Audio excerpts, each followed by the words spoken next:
Christian, ito po yung order nyo na Tank G. So, ito po yung order number nyo. 86278034 1428648. Ito po yung item, check natin. Ito po yung mga manual niya. Cord. Yan.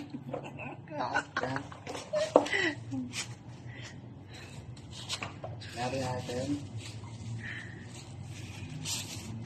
No, talaga si Basic. Nasa check natin.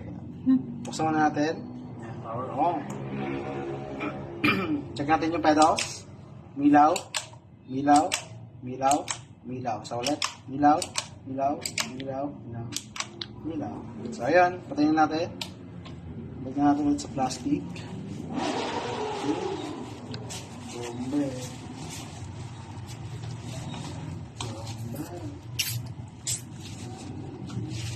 Grabe nito sa plastic dito eh. Plastic ng napkin. So, yan dito lagyan natin. So, nalagyan natin ito ng pentel pen, ay ng tape, para may pantanda tayo. Pag binuksan po yung item, ibig sabihin, ay, kung nasira yung firma, ibig sabihin, binuksan po yung item yan. Nilagyan natin siya ng tape sa bukasan niya. So, ayan.